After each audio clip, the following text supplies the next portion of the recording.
El pasillo eterno, presentada por Juan Martín. Volver al colegio nocturno nunca estuvo en mis planes.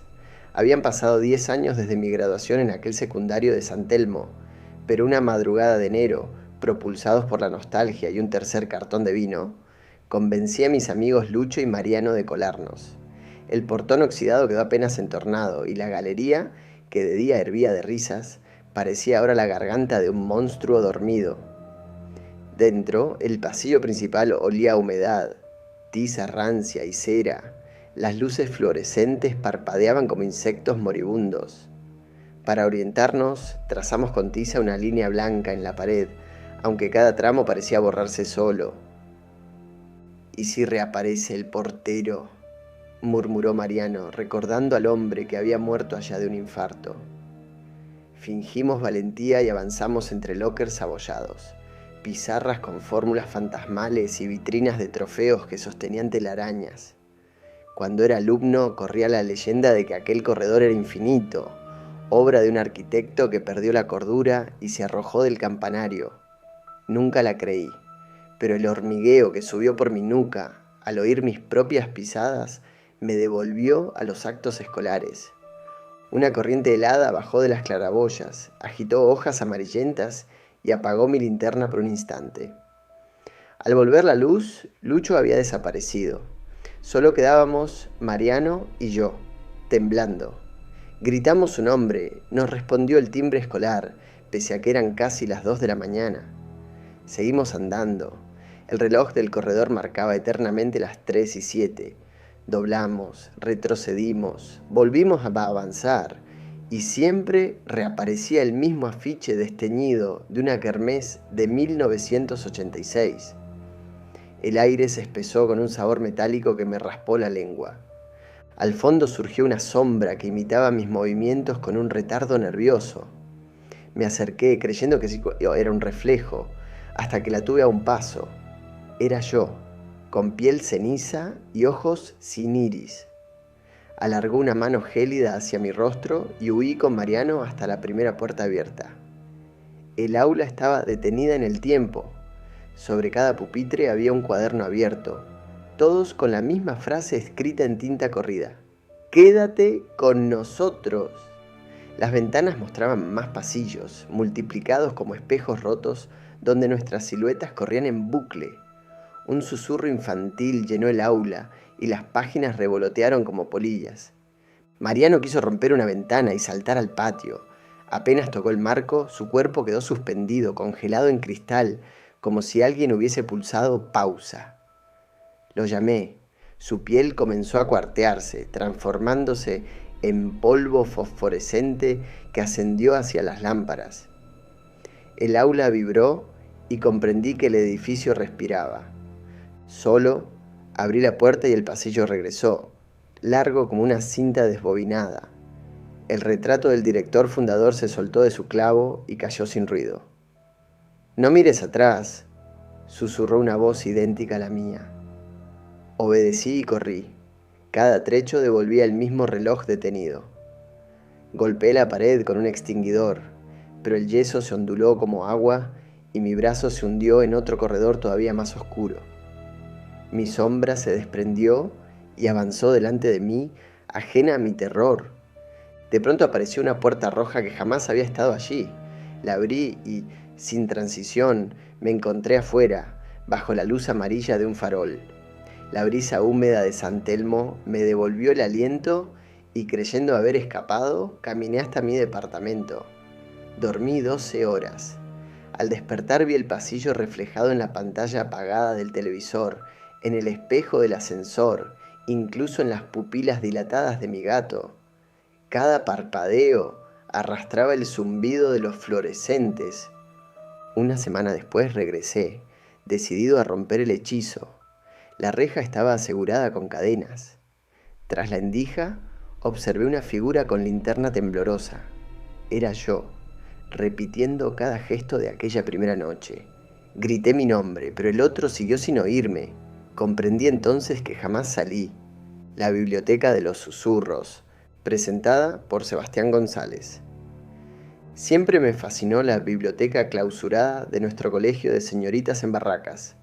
Decían que había quedado sellada tras un incendio en 1974 y que, detrás de la puerta apuntalada, reposaban miles de tomos intactos custodiando secretos tan pesados que las monjas fingían que el ala nunca existió. Una tarde helada de julio, mientras el coro ensayaba en la capilla y el eco de los salmos apagaba cualquier ruido sospechoso, convencí a mi amiga Clara de colarse conmigo. Levantamos un postigo oxidado, nos deslizamos por la ventana baja y caímos en la oscuridad con el corazón desbocado. El olor a papel húmedo nos envolvió al instante. Los estantes, altos como murallas, formaban pasillos interminables. Al rozar los lomos oímos un murmullo, voces infantiles recitando poemas que se apagaban antes de entenderse.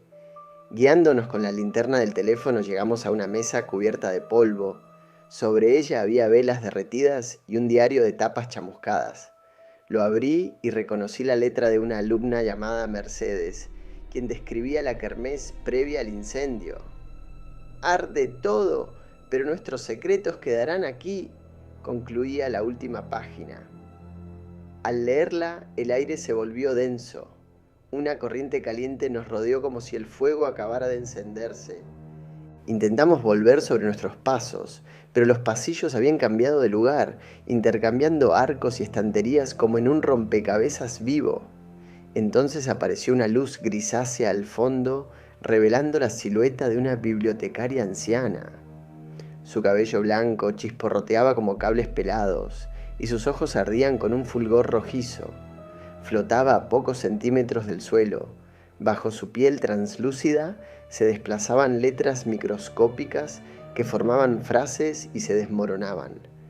Extendió una mano moteada de tinta.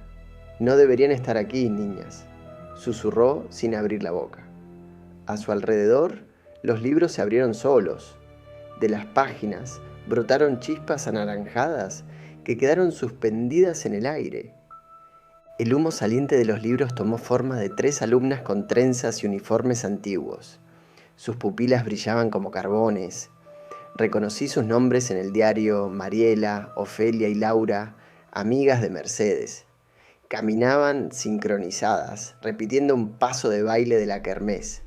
Clara retrocedió, tropezó con un atril y desató una luz de enciclopedias que cayó como una ola.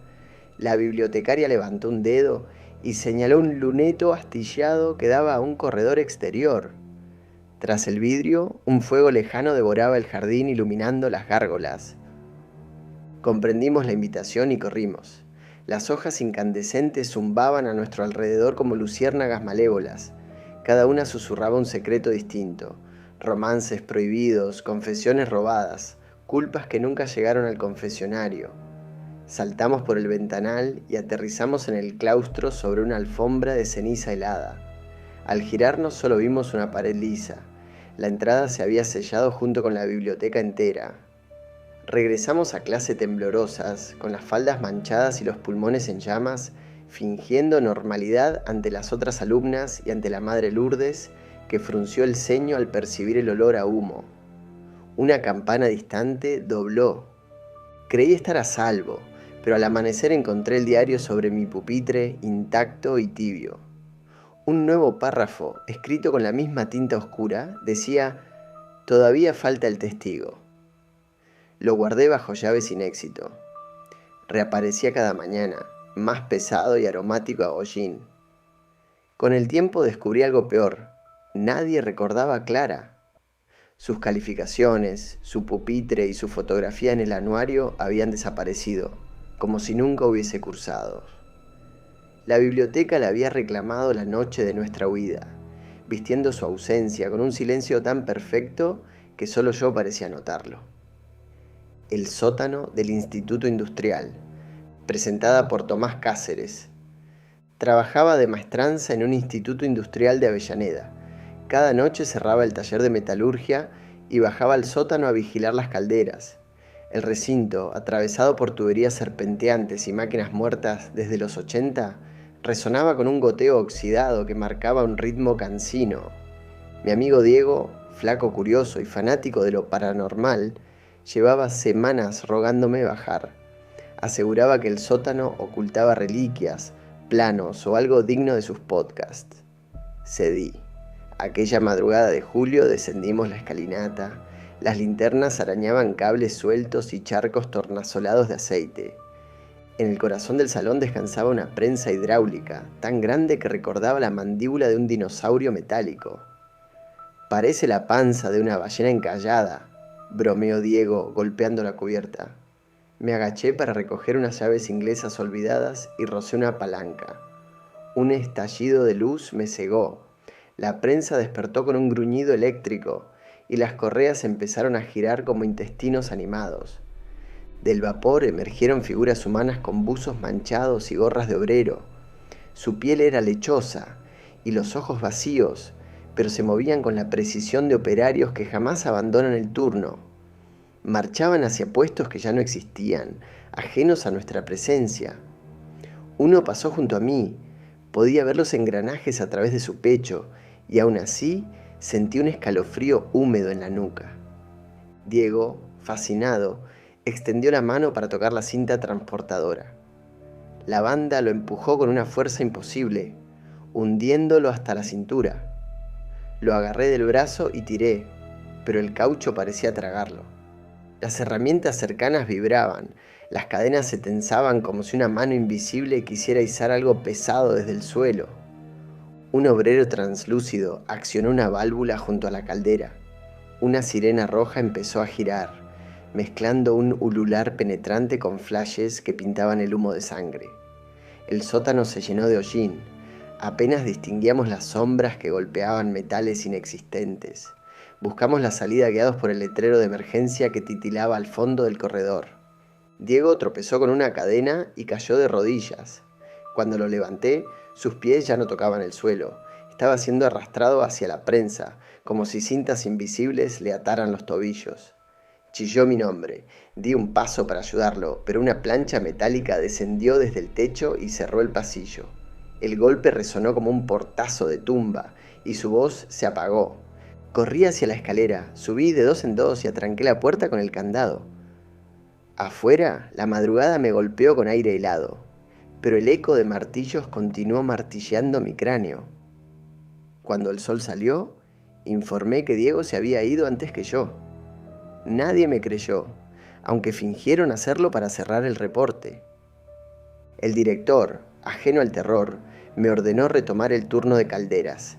Cada noche, antes de que mis botas toquen el último escalón, escucho un engranaje despertar. La prensa late como un corazón oxidado. Mi reflejo en el espejo del vestuario se amarillea. A veces, detrás de mí, veo obreros fantasmas soldando sombras que parpadean dentro del cristal. La semana pasada, sobre mi casillero, apareció un casco cubierto de polvo. Dentro descansaba una tarjeta perforada con mi nombre invertido y la palabra planilla impresa en tinta seca. La deslicé por la antigua lectora. El reloj checador marcó hora 0 y las luces del pasillo palidecieron. Sentí el edificio inhalar y el eco de Diego pronunció mi apellido desde los conductos. Y un Metallica dijo: «Falta un operario».